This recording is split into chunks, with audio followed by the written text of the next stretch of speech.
Programme میں آپ کو خوش آمدید کہتے ہیں. میں اسد اللہ خان ہوں. اس وقت پاکستان کی سیاست میں جو کچھ ہو رہا ہے وہ آئندہ الیکشن کو مد نظر رکھتے ہوئے ہو رہا ہے.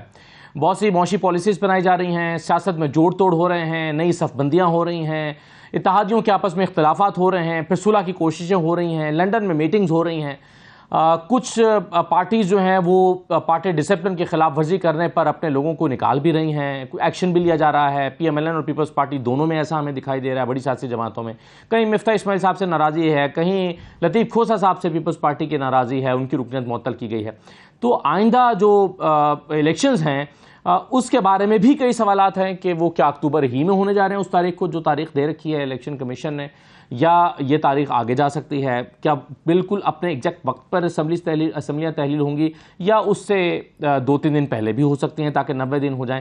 تو ان چیزوں پر ہم گفتگو کرتے ہیں. پروگرام کے پہلے حصے میں ہمارے ساتھ قمر زمان قاہرہ صاحب موجود ہیں, پیپلز پارٹی کے سینئر رہنما. بہت شکریہ قاہرہ صاحب. قاہرہ صاحب, پچھلے کچھ دن سے بڑے تواتر سے خبریں چل بھی رہی تھیں اور اخبارات میں بڑی بڑی سرخیاں بھی لگ رہی تھیں کہ پیپلز پارٹی کے نون لیگ سے اختلافات ہو گئے ہیں. اس میں بنیادی مسئلہ بجٹ کا تھا, پھر 1-2 اور ایشوز بھی تھے, چیئرمین پی سی بی کا معاملہ تھا. اس وقت سمجھا جائے کہ یہ سارے معاملات ریزالو ہو گئے ہیں یا کچھ چیزیں آؤٹ اسٹینڈنگ ہیں ابھی؟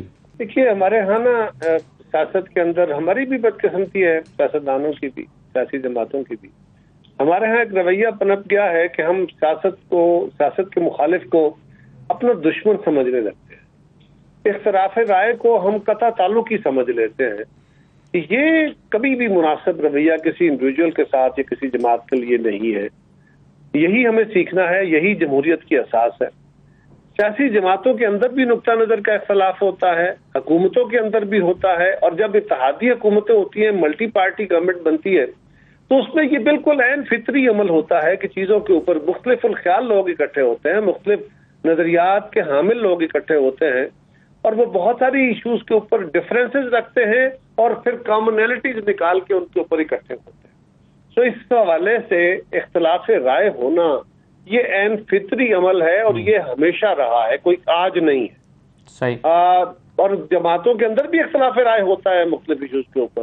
حکومت کے اندر کسی ایشو کے اوپر کابینہ میں بیٹھے ہوئے مسلم لیگ کے وزراء مسلم لیگ کی پالیسی پہ اعتراض کر لیتے ہیں, ہم بھی کر لیتے ہیں. اسی طرح ہمارے وزراء ہماری طرف سے دی گئی تجاویز کے اوپر اعتراض کرتے ہیں. یہ کوئی ضروری نہیں ہوتا کہ ایک طرح کے خیال ہو. بجٹ جب پیش کیا جاتا ہے تو اس کو بھی یہی ہوتا ہے کہ بجٹ کی ایک تجاویز ہوتی ہے. بجٹ تجاویز کے ذریعے آپ کچھ پروپوزل عوام کے سامنے رکھتے ہیں, عوام کے نمائندوں کے سامنے رکھتے ہیں, جو مختلف فورمز ہیں ان کے سامنے جاتی ہے, وہاں پہ ڈیبیٹ ہوتی ہے, اسمبلی میں ڈیبیٹ ہوتی ہے, اور مختلف فورمز پہ بھی اپنے انڈیویجولی بھی آپ بھی فورم ہے. تو اس کے بعد جو تجاویز آتی ہے اسمبلی میں, ان تجاویز کی روشنی میں بجٹ کے ان پروپوزلز کو امینڈ کیا جاتا ہے. یہی صورتحال حکومت کے اپنے وزراء بھی کرتے ہیں, حکومت کے ممبران جو اسمبلی ہوتے ہیں وہ بھی کرتے ہیں, اتحادی بھی کرتے ہیں.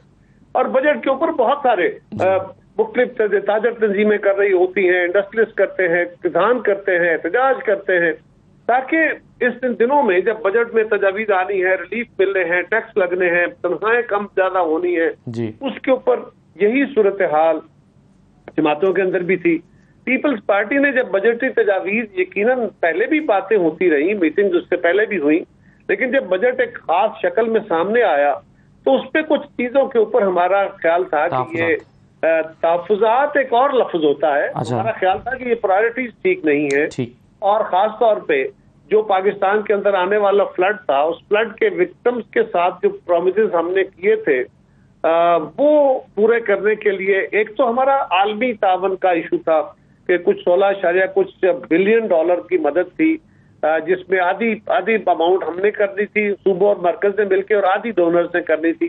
اور اس کے لیے ہم نے خاص طور پہ سندھ حکومت نے, باقی حکومتوں کا بھی ایسا ہی تھا, صرف سندھ کا نہیں, لیکن سندھ حکومت نے یہ معاملہ ریز کیا کہ ہم نے ہاؤسنگ کے پروجیکٹ کے لیے کچھ پیسے رکھنے ہیں. یہ الٹیمیٹلی ایڈجسٹیبل ہوں گے, لیکن یہ پیسے ہم سندھ گورنمنٹ بھی رکھ رہی ہے, آپ بھی اس میں رکھیں. تو یہ پرائرٹائزیشن میں وزیر اعظم صاحب سے بات ہوئی, ان کا بالکل جائز بات ہے, ہم نے پرامس کیا ہوا ہے, ہمارے بہن بھائی ہیں, دینے چاہیے. تو قاہرہ صاحب, اس وقت آپ کے تمام مطالبات اب مان لیے گئے ہیں یا کچھ ایسی چیزیں ہیں جس پر ابھی بھی اختلاف رائے باقی ہے؟ دیکھیے نا, کوئی ڈیڈ لاک نہیں ہے. بائی اینڈ لارج مطالبات جو ہیں وہ بڑے